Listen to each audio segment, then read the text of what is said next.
नमस्कार, प्रणाम। स्वागत है आप सभी का सक्सेसफुल एजुकेशन के इस चैनल पर। और मैं निखिल सर, वही छपरा वाले, आप सभी का हार्दिक स्वागत करता हूं। बिना समय गंवाए आज हम लोग क्लास को आगे स्टार्ट करते हैं। पिछले क्लास में हम लोगों ने AP it means arithmetic progression के बारे में पढ़ा था, जिसमें हम लोग टाइप 1 के अंतर्गत जो भी प्रश्न आते हैं उसके बारे में हम लोगों ने पढ़ा था। आज हम लोग टाइप 2 पढ़ेंगे और टाइप 2 बेहद ही रोमांचक है, बहुत ही आसान है। कोई भी प्रश्न ना तो भारी होता है ना ही आसान होता है, बस उसे हल करने का एक नजरिया चाहिए। अब सवाल यह है कि वो नजरिया आप उसको किस एंगल से देखते हैं, किस व्यू से देखते हैं, आप उसे किस व्यू से देखते हैं। चलिए, होल्ड हो चुका, स्टार्ट करते हैं क्लास को। टाइप 2, टाइप 02 समझिएगा। इस टाइप में हमको यह पढ़ना होगा कि हमको कोई पद दे देगा, जैसे बोलेगा, जैसे क्वेश्चन, जैसे बोलेगा कि T5 इज इक्वल टू 26, मतलब कोई एक समानांतर श्रेणी है, कोई एक समानांतर श्रेणी है जिसका पांचवा पद 26 है, जिसका पांचवा पद 26 है और 10वां पद 51 है, और 10वां पद T10 कितना है, 51 है। तो बोलेगा, तो आपसे प्रश्न में बोलेगा कि तो इसका 15वां पद निकालिए। तो T15 बराबर वाट। बेहद ही आसान प्रश्न है, थोड़ा सा गौर फरमाइएगा। एक बार मैं वीडियो क्वालिटी चेक कर लूं, आपका वीडियो क्वालिटी कैसा आ रहा है? बेहतरीन है, बेहतरीन है। और इस बेहतरीन को और बेहतरीन हम इस क्वेश्चन को सॉल्व करके बनाएंगे। चलिए जी, समझिएगा हल। क्वेश्चन के पहले टाइप को समझिएगा। आपको क्वेश्चन के टाइप को पकड़ना होगा। कह रहा है कि कोई समानांतर श्रेणी है, कोई समानांतर श्रेणी है जिसका पांचवा पद कितना है, 26 है, जिसका पांचवा पद कितना है, 26 है। इट मींस T5 वैल्यू कितना है, 26 है। T10 10वां पद कितना है, 51 है। तो टाइप 2 समझिएगा।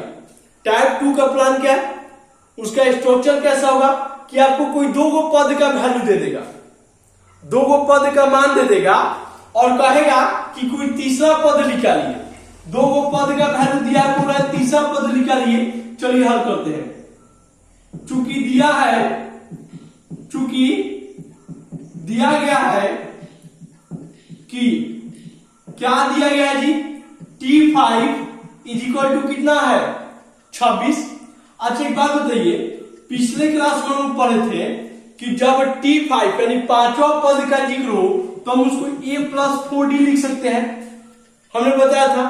तो T5 की जगह पर हम लोग A+4D लिख सकते हैं, और इसका वैल्यू कितना है, 26।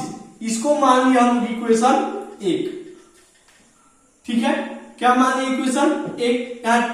ठीक है, चलिए। तथा अब ये भी दिया हुआ है कि T10 का वैल्यू कितना है, 51। T10 का वैल्यू कितना है, 51। अब समझिएगा, T10 को तो हम A+9D बराबर 51 लिख सकते हैं, समीकरण 2 लिख सकते हैं। ये आप लोग को समझ में नहीं आ रहा होगा तो आप लोग वीडियो 1 को देख लीजिएगा। अब यहां पर हम इन दोनों समीकरण को हल करके A और D का मान निकालेंगे, तभी ना जाकर T15 निकाल पाएंगे, यानी 15वां पद क्या है। तो चलिए समीकरण को हल करते हैं। थोड़ा सा देख ले हम कि नीचे तक आ रहा है कि नहीं आ रहा है। नहीं आ रहा होगा तो दूसरे पार्ट में हम लोग चलेंगे। चलिए थोड़ा सा नीचे कर लेते हैं। चलिए चलिएगा अब देखिएगा समीकरण 1 और 2 को, समीकरण 1 तथा समीकरण 2 को घटाने पर, क्यों घटाएं? क्योंकि दोनों ए का वैल्यू क्या है, सेम है, तो घटा देंगे तो ये तो प्लस माइनस कैंसिल हो जाएगा और बच गया तो डी का तो वैल्यू ऐसे निकल जाएगा ना जी। तो a plus 4d is equal to कितना है जी, 26 है। और समीकरण 2 क्या है, a plus 9d is equal to 51। तो प्लस है तो माइनस, यहां प्लस है तो माइनस, प्लस है तो माइनस, ये प्लस a और माइनस से खत्म। ये प्लस 4d में से माइनस 9d को घटा दिए तो कितना बचा, माइनस 5d। अब यहां देखिएगा plus 26 minus 51, plus minus minus, 11 में से 6 गया 5, 4 में से 2 गया 2, बराबर पास माइनस है तो माइनस, यानी d is equal to minus 25 और ये माइनस 5 गुना में इधर आके भाग, माइनस माइनस कट गया 25, इसलिए d का वैल्यू कितना आ गया बाबू, 5 आ गया। अब इस d के वैल्यू को हम, अब इस d के वैल्यू को अब हम या तो समीकरण 1 में रख देंगे या समीकरण 2 में रख देंगे। आपकी जिसमें इच्छा आप उसमें रखिए, आपकी जिसमें इच्छा आप उसमें रखिए। चलिए हम अब इसको समीकरण 1 में रखते हैं। किस में रखते हैं, समीकरण 1 में। समीकरण 1 में d का मान रखने पर, d का मान रखने पर, थोड़ा सा उधर दिखाई नहीं दे रहा होगा, आप लोग आवाज सुन के लिख लीजिएगा। समीकरण 1 में d का मान रखने पर समीकरण 1 क्या है बाबू, a प्लस 4, a प्लस 4 और 4 और d के बीच में कुछ भी का साइन नहीं है, मतलब गुना का चिन्ह है, तो d का वैल्यू यहां से कितना निकल के आया है, 5 आया है। तो 4 इंटू 5 लिख सकते हैं और इस सब का वैल्यू कितना है, 26 है। कितना है, 26 है। ध्यान देखिए a प्लस 5 चौका 20 इज इक्वल टू 26। अब पक्षांतरण की क्रिया करेंगे। पक्षांतरण की क्रिया का मतलब क्या हुआ कि चल राशि को चल राशि के पास, अचल राशि को अचल राशि के पास। तो a इज इक्वल टू ये 26 और ये प्लस 20 है तो इसे जाके माइनस 20 हो गया, यानी a इज इक्वल टू 6। अतः d का वैल्यू कितना आ गया जी, d का वैल्यू 5 आया है और a का वैल्यू कितना आ गया है, 6। अब यहां तक तो हो गया, a और d का मान निकल गया।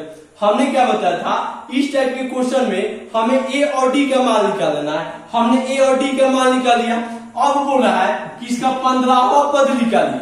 क्या निकालना हमको, 15वां पद। तो हम लिखेंगे चूंकि t15 को हम क्या लिख सकते हैं, a प्लस 14d लिख सकते हैं, a प्लस 14d। a का मान कितना है, 6 और प्लस 14 और d का मान कितना है, 5, यानी 6 प्लस 14 5 17, 17 6 76, यानी इसका 15वां पद कितना है जी, 76 है। कोई दिक्कत? चलिए आप लोग स्क्रीनशॉट ले सकते हैं, इसके बाद हम लोग टाइप 3 में चलेंगे।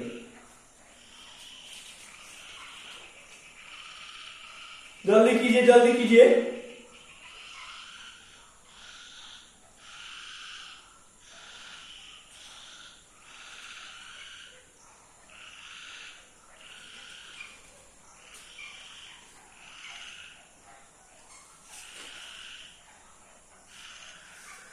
जल्दी कीजिए, टाइम नहीं है।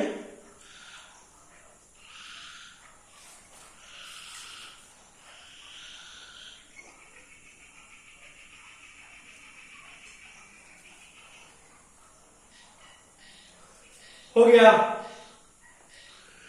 चलिए हो गया होगा। अब हम इसको मिटाते हैं।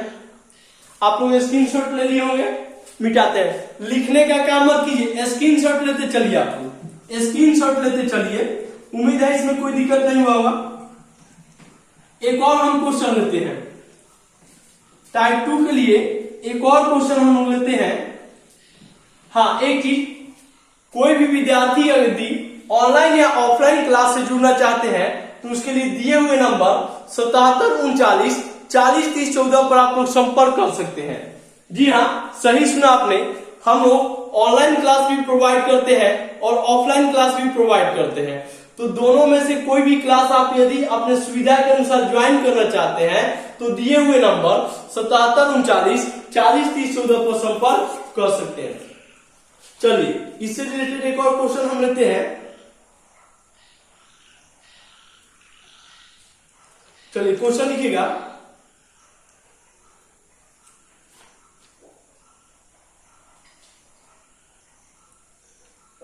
क्वेश्चन लिखिएगा। हाँ, अच्छा क्वेश्चन है। क्वेश्चन लिखिएगा, किसी एपी का 11वां पद 80 है, यानी क्या दिया हुआ बाबू, T11 इज इक्वल टू 80। 11वां पद कितना है, 80 है, तथा आगे और क्या वैल्यू दिया है, बोल रहा है कि T16 इज इक्वल टू 110, यानी 16वां पद कितना दिया है जी, 110। तो देखिए दो पद दे दिया, तो तीसरा पद अब कहेगा कि निकालिए। तीसरा पद क्या कहेगा, निकालिए, यानी टी और कौन सा पद बोल रहा है जी, 31वां पद। कौन सा बोल रहा है, 31वां पद, यानी हमको 31वां पद निकालना है। ठीक है, क्या समझे। T11 का मतलब क्या, टर्म 11, यानी 11वां पद दिया है और उसका मान कितना है, 80, और 16वां पद आपका 110 है। तो कह रहा है कि T31 31वां पद निकालिए, फिर वही टर्म आ गया। तो हल अब डायरेक्ट हम लिखते हैं, चूंकि दिया है आगे, तो क्या क्या दिया है जी, T11 is equal to 80, T16 is equal to 110, तो T31 is equal to 1। According to question है, जो दिया है मैंने लिख दिया, जो दिया हो पहले उसको लिख दीजिएगा, जो दिया हो उसको पहले लिख दीजिएगा। बहुत ज्यादा गर्मी है, आप लोग को पढ़ाने के लिए हम लोग को अपना फैन तक बंद रखना पड़ता है ताकि आपको आवाज स्पष्ट सुनाई दे। जी हाँ, स्पष्ट सुनिएगा तो स्पष्ट लिखिएगा, स्पष्ट लिखिएगा तो स्पष्ट समझिएगा। आज जब इतना सब कुछ स्पष्ट समझिएगा तो परीक्षा में क्वेश्चन छूट कैसे जाएगा। बस यदि आप रिवीजन करते रहिएगा तब समझिएगा। चूंकि T11 इज इक्वल टू 80, 11वां पद 80 दिया हुआ है, तो इसलिए 11वां पद को हम क्या लिख सकते हैं, अब जब ऊपर है a plus 10 is equal to 80, और ये हो गया समीकरण 1।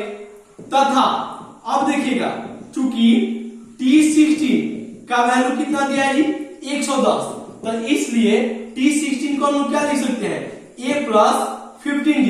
कितना लिख सकते हैं, a प्लस 15d, और इसका वैल्यू कितना है जी, 110, समीकरण 2। यहां तक पहले आप लोग स्क्रीनशॉट लीजिए, फिर चलते हैं हम लोग इधर दूसरे पार्ट में चलते हैं। अब यहां से समीकरण 1 और समीकरण 2 को हल कर देना है।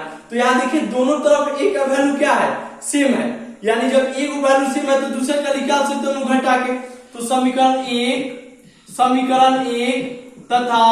तथा समीकरण 2 को, समीकरण 1 तथा समीकरण 2 को घटाने पर, समीकरण 1 तथा समीकरण 2 को घटाने पर समीकरण 1 क्या जी, a plus 10d is equal to 80, और दूसरा क्या है, a plus 15d is equal to 110।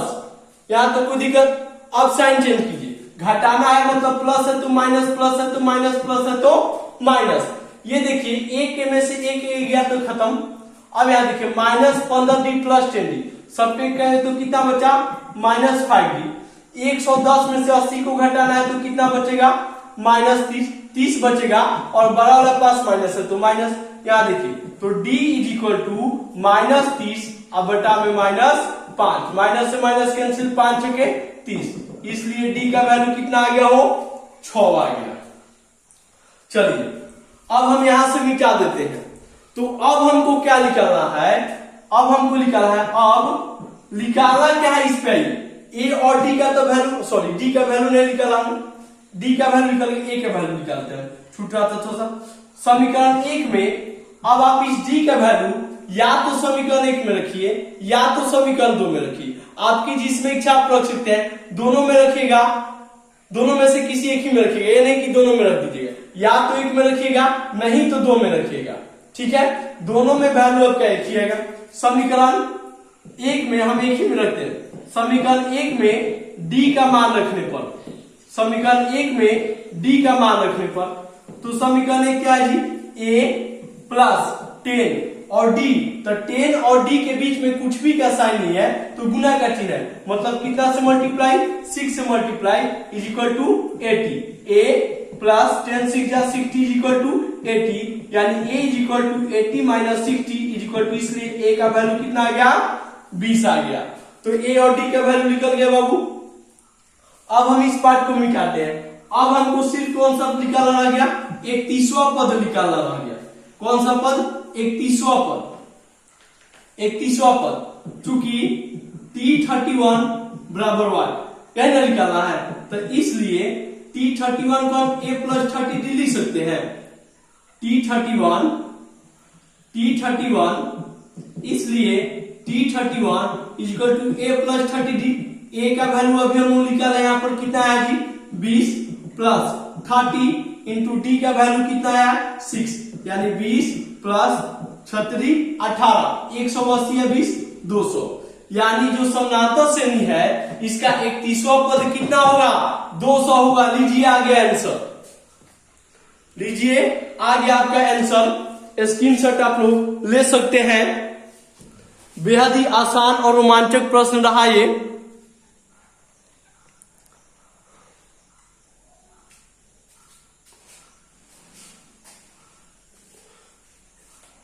चलिए टाइप 4 पे चलते हैं।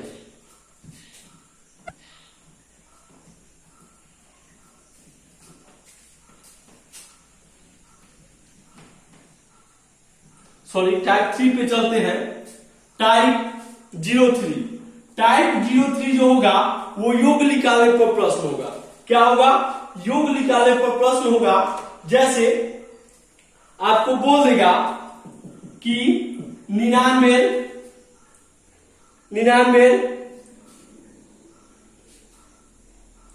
आपको बोल देगा कि 99 plus 95 plus 91 plus 87 plus dash dash dash 20 पदों तक का योग बराबर वाट। अब एक क्वेश्चन दे दिया, ये तो अलग टाइप हो गया, योग निकालने पर प्रश्न हो गया। तो जब भी कहे कि योग निकालिए तो एक चीज पर यहां ध्यान दीजिएगा, हल। वही सेम फंक्शन, इसमें a का वैल्यू कितना है, d का वैल्यू कितना है, इस बात को हम लोग को लिख देना है। क्या करना है, इस बात को लिख देना है। यहां देखिए, यहां a मतलब पहला पद कितना है, 99, d का वैल्यू क्या होता है, t2 माइनस t1। t2 कितना है जी, t2 का मतलब टर्म 2, तो टर्म 2 कितना है 95 माइनस टर्म 1 कितना है 99 इज इक्वल टू कितना आ गया -4। तो अच्छा यहां देखिए, टर्म पदों की संख्या दिया है, n इज इक्वल टू कितना दिया है 20, तो एस एन बराबर 1। हल में अकॉर्डिंग टू क्वेश्चन जहां कहेगा कि योग निकालिए तो योग का फॉर्मूला याद रखिएगा, एस एन बराबर n by 2 into 2a plus n minus 1 into D. क्या होता है फॉर्मूला, एस एन बराबर n by 2 into 2a plus n minus 1 into D. तो s और n का वैल्यू कितना दिया है बाबू 20, n का value 20 by 2 into 2 into a का वैल्यू यहां देखिए हम लोगों ने लिखा है 99 प्लस n का वैल्यू 20 माइनस 1 इंटू डी का वैल्यू -4। यहां देखिए 2 10 जा 20, 10 इंटू 2 9 जा, दोनों 18 का हासिल, दोनों 18 19 प्लस 20 में से गया 19, 19 में से 4 से गुना करेंगे कितना देगा 19 76 और प्लस माइनस। यहां देखिए 10 गुने 8 में से 6 गया 2, 9 में से 7 गया 2, 122। यानी इसके 10 पदों का योग कितना हो जाएगा जी 1220। कितना हो जाएगा 1220, ठीक है। अतः इसके 10 पदों का 20 पदों का योगफल कितना हो जाएगा 1220। तो आज का क्लास हम लोग यहीं पे समाप्त करते हैं। उम्मीद करते हैं आप सभी को मेरा क्लास अच्छा लगा होगा। हमसे जुड़ने के लिए आप सभी का धन्यवाद। नमस्कार, प्रणाम, मिलते हैं अगले क्लास में।